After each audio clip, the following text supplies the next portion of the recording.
Salut à toi, ici Daniel Desjardins. Bienvenue à un nouvel épisode de Conscience d'abondance, un autre épisode transformationnel. Faut que je commence en te disant un secret. Fait que ça va être bizarre, mais faut que je te dise que pendant toute ma vie, j'ai pas reconnu ma valeur. Concrètement, ça veut dire quoi? Ça, je te le dis tantôt. Avant, il faut que je te dise quelque chose. Mes parents, que j'aime beaucoup, ils s'arrêtent jamais. Jamais, jamais, jamais. Dans le genre, toujours quelque chose à faire, sont toujours occupés, toujours quelque chose à bidouiller, à patenter, à réparer, euh, sinon à améliorer.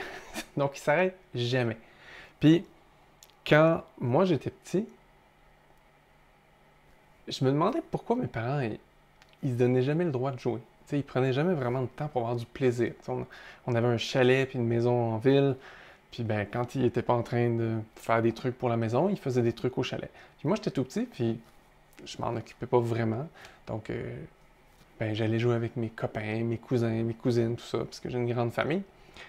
Puis moi, j'avais du plaisir pendant que j'étais jeune, mais mes parents, eux, ils s'arrêtaient juste finalement quand il était fini, là, brûlé, là, puis qu'il y avait mal partout. Là, ah, faites une bonne journée. Puis pour eux, c'était leur récompense, on dirait, de s'arrêter, de se donner le droit de s'arrêter, puis de plus rien faire juste parce que le corps était plus capable, souvent. Puis j'ai grandi en, en voyant ça comme modèle, puis visiblement, je l'ai intégré, sans m'en rendre compte. J'ai reproduit ça dans ma propre vie, puis il fallait toujours que j'en fasse plus. Il fallait toujours que je continue, que je fasse des choses productives. Puis je me donnais pas vraiment le droit de jouer. J'étais toujours en train de vouloir faire plus, faire mieux. Puis, ça m'amène à ce que je voulais te raconter. J'avais mal dans le cou. Depuis des années. J'avais vraiment mal dans le cou. Régulièrement, ça m'a permis de pratiquer bien des techniques pour enlever la douleur dans le corps. Mais ça revenait. Chaque fois que les choses allaient moins bien, que c'était moins facile, quand j'étais souvent moins en alignement, cette douleur-là revenait. Puis c'était chronique. Puis là, au début de cette année, c'était des grosses douleurs puis des maux de tête. Là. Ce qui m'arrive jamais. Je suis toujours en forme, en santé, je vais bien, mais là, j'avais des maux de tête assez souvent. Puis là, c'était vraiment difficile pour moi, en fait, de fonctionner. Puis là, je me suis remis à chercher. Puis là, j'ai vu plein de monde, plein de spécialistes qui m'ont aidé. Puis pas grand monde qui a réussi à faire grand-chose. Puis à un moment donné, je suis allé voir une madame. Puis là, je suis rentré dans son bureau, puis elle m'a regardé et dit « toi, tu t'arrêtes jamais, hein? » Ça m'a rentré dedans. J'ai fait OK, comment c'est ça, d'un? Puis là, elle s'est mise à me parler de moi, même si elle me connaissait pas, puis elle me décrivait. Fait que clairement, elle avait déjà vu ce genre de pattern-là. Puis elle me dit tu te donnes-tu le droit de reconnaître ta valeur? Moi, j'étais allé là pour un coup. Ça m'a vraiment, vraiment, vraiment rentré dedans quand elle m'a dit ça. Puis j'ai explosé, je me suis mis à pleurer. Puis on a jasé pas mal, puis elle m'a fait réaliser que, en fait, c'est ça le problème. C'était ça le problème. Je reconnaissais pas ma valeur. J'avais juste de la valeur à travers les yeux des autres. Quand les autres me disaient que c'était bien, que c'était bon, ou que... Puis le plus ironique là-dedans, c'est que pour ceux qui me connaissent depuis longtemps, vous allez peut-être être surpris, en fait, d'entendre ça, parce que j'ai quand même réussi plein de choses, j'ai fait plein de belles affaires, j'ai une belle vie, c'est le fun, mais il y avait toujours ça en arrière-plan. Puis c'est ça qui faisait que j'étais jamais capable de m'arrêter. Fait que ça a l'air de quoi? Quand on reconnaît pas sa valeur, je déviais les compliments. Tu sais, quand on me donnait des compliments, je suis comme ah oui, mais tu sais, c'était pas grand-chose, ou c'était facile, ou ah, tu sais. Ou ah, telle autre personne a contribué beaucoup, puis c'est vrai, là, mais je le prenais pas.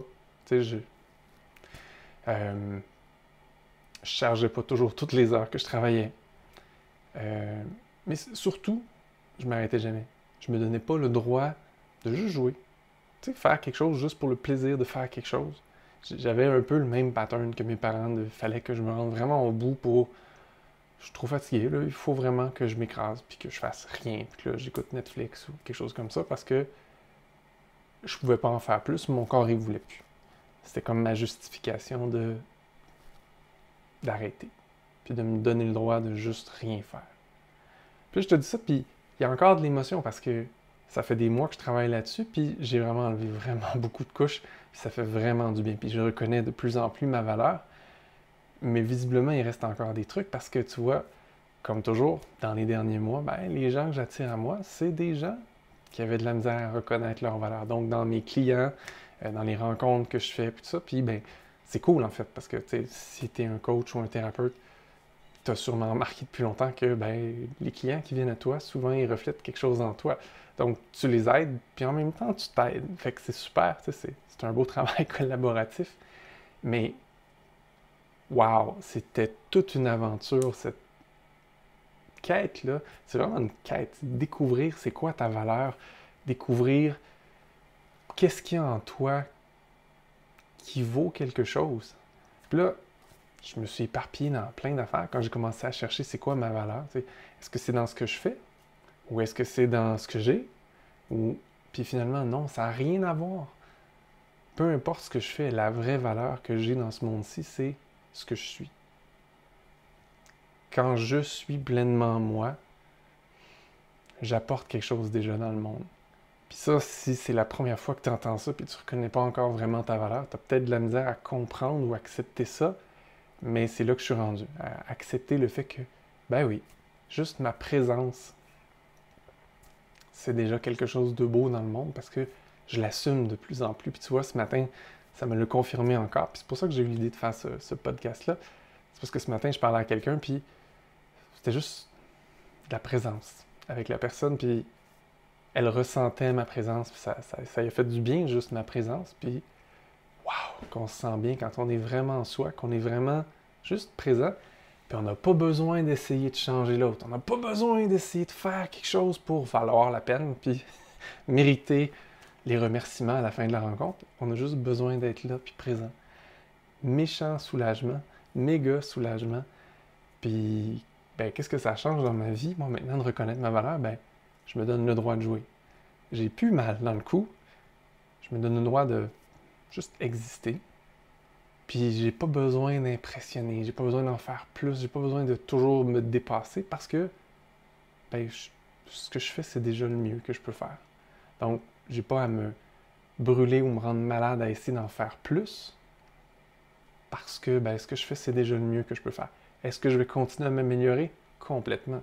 Ça, je pense que ça fait partie inhérente de ma nature de toujours chercher à m'améliorer, toujours chercher à faire mieux, toujours chercher à comment je peux aider les autres encore mieux, encore plus efficace, encore tout. Mais ça me fait vraiment plaisir. Mais il n'y a plus l'espèce de feeling d'obligation de ah oui, il faut vraiment que je m'améliore parce que je suis nettement pas assez bon, j'ai pas encore vraiment de valeur. Tu sais, ce genre de truc-là. Fait que si toi, ça résonne avec toi, ce que je te raconte aujourd'hui, ben, ma première étape, je vais te la partager. Ça a été juste bêtement de m'affirmer devant un miroir, de me dire « Je reconnais ta valeur ». Pas juste des mots, un ressenti. Me regarder puis me le dire. Donc, te regarder toi-même dans un miroir puis te le dire, puis te le répéter, puis te laisser sortir tout ce qu'il y a à sortir, qui n'est pas en accord avec cette affirmation-là. Puis, ben, si tu fais ce chemin-là par toi-même, ça va être une espèce de chemin de découverte, finalement, de c'est quoi ta valeur. Puis là, c'est pas ici que tu vas trouver ta valeur, c'est pas dans ta tête, c'est pas dans ton mental, c'est pas dans les explications, c'est vraiment dans ta présence que tu vas apprécier de plus en plus. Puis moi, personnellement, le fait de reconnaître ma valeur, en fait, ça m'a vraiment lancé dans une quête, puis en fait, comme une espèce de chemin, tu sais, comme dans Alice au Pays des Merveilles, encore, descendre dans le terrier du lapin blanc, parce que reconnaître sa valeur, oui, ok, mais c'est quoi ma valeur? Qui je suis? Qu'est-ce que je veux être? Qu'est-ce que j'amène sur cette planète-là? Puis là, après ça, il y a la question de moi, ok, fait que quand tu écoutes vraiment ton essence, puis tu te laisses insuffler qu'est-ce que tu amènes sur Terre, là, il y a autre question, c'est est-ce que tu l'acceptes vraiment? Est-ce que tu es d'accord avec cette image-là ou cette vision-là que ton essence t'insuffle? Ou bien est-ce que tu essaies de résister et de t'accrocher à une autre image de ce que tu penses que c'est? Parce que ben, quand tu as grandi comme moi, toute ta vie à avoir besoin de toujours faire plus, ben, il y a eu un bout où j'ai eu à lâcher prise sur ça. Puis l'image de moi d'être perfectionniste encore un peu, ben, il a fallu que je la laisse aller pour que j'accepte que ben, je peux être moi. Puis ce qui est vraiment intéressant, c'est que pour moi, être efficace, ça voulait toujours dire de faire le mieux pour le moins de ressources, le plus rapidement possible. Rapidement était quelque chose de vraiment clé. Puis dernièrement, j'ai réalisé que, en fait, l'efficacité, en réalité, c'est faire la bonne chose au bon moment. Ça, c'est une définition complètement différente. C'est une définition d'être dans le flow. C'est une définition de juste se laisser, je veux dire, porter par la vie. Là, ça sonne comme je fais rien, mais c'est pas vrai en fait. Parce que quand tu te laisses porter par la vie, mais la vie passe à travers toi aussi. Donc, tu agis dans le monde, mais il n'y a plus une question d'effort, il n'y a plus une question d'en faire plus, il n'y a plus une question de ma valeur dépend de ce que j'ai fait ou pas fait. Ma valeur dépend rien. Ma valeur, c'est juste qui je suis. Qu'est-ce que j'incarne, qu'est-ce que j'émets, qu'est-ce que je permets aussi qui brille à travers moi finalement. Mais ça n'a rien à voir avec ce que je fais ou ce que j'ai. Ça a été vraiment une grosse transformation pour moi. Puis, ben, je te le transmets pour que toi aussi, si ça résonne avec toi, comme mon chien, que tu entends peut-être, ben, que ça t'aide toi aussi. Puis, je vais être super sincère avec toi. Pour moi, affirmer ça, je reconnais ma valeur. Ça a vraiment été le premier pas que j'ai fait dans cette direction-là où j'ai pu reconnaître vraiment ma valeur puis l'incarner. Alors, l'autre question que je me suis posée aussi souvent, c'est qu'est-ce que je peux faire ou être ou comment je peux reconnaître encore plus ma valeur. Puis ça, c'est une question qui m'a guidé dans les derniers mois pour justement reconnaître de plus en plus ma valeur. Puis si tu as envie d'être accompagné pour reconnaître encore plus facilement puis rapidement ta valeur, ben j'ai condensé ce que j'ai appris depuis le début de l'année là-dessus pour t'aider à faire une espèce de bootcamp pour t'aider à reconnaître ta valeur encore plus. Ça va être la rencontre mensuelle de ma communauté des alchimistes. On va faire un spécial de 2 heures ce mois-ci, justement sous le thème reconnaître ta valeur. Donc si c'est quelque chose qui t'intéresse, ben, en dessous de l'épisode, tu vas pouvoir cliquer pour t'inscrire. Je t'invite à te poser cette question-là. Comment je peux reconnaître encore plus ma valeur? Puis l'accepter aussi, si tu es comme moi ou ça t'a pris peut-être un moment pour accepter c'est quoi ta valeur. C'est dur de mettre des mots sur ce concept-là de valeur. Mais je peux te donner un exemple, juste pour t'aider en terminant. Tu sais, si j'avais à décrire à quelqu'un d'autre mon énergie, ma présence, elle est comment, si tu n'es pas sensible à l'énergie, ben, je te dirais 2 choses. Je te dirais que je suis puissant, mais je suis doux aussi. Puis le côté puissant, ça fait longtemps que je l'assume. J'aime ça, travailler dans l'énergie, j'aime ça aider les gens à changer vite, rapidement, avec puissance. Le côté doux, par contre, ça a pris du temps avant que j'accepte que c'était une qualité que j'avais, ma douceur. C'est vraiment une qualité parce qu'il y a plein de gens qui se braquent face à d'autres personnes qui font de la transformation personnelle. Puis parce que j'ai justement cette douceur-là, ben, il y a plein de gens qui se permettent de s'ouvrir avec moi parce qu'ils ne se sentent pas menacés. Ils ne se sentent pas obligés de lâcher quelque chose ou ils ne se sentent pas menacés. C'est vraiment ça. Ils se sentent entourés d'une présence douce. Donc, ça a pris du temps avant que j'accepte que doux, c'était un attribut de ma valeur. Et donc, toi, c'est quoi tes attributs? Comment tu pourrais te décrire? Puis, est-ce que tu acceptes complètement ce que tu es finalement? Puis, est-ce que tu reconnais la valeur que ça a dans le monde? Alors, j'espère que cet épisode-là va t'avoir aidé toi aussi à faire du chemin. Parce que je ne l'ai pas dit, mais c'est un épisode transformationnel. Pendant cet épisode-là, je t'ai transmis l'énergie de la vie pour t'aider, pour te soutenir, pour t'aider à t'ouvrir toi aussi, à reconnaître de plus en plus ta valeur. Là-dessus, laisse-moi savoir qu'est-ce que tu vis en écoutant cet épisode-là. Je te souhaite une merveilleuse fin de journée. À bientôt!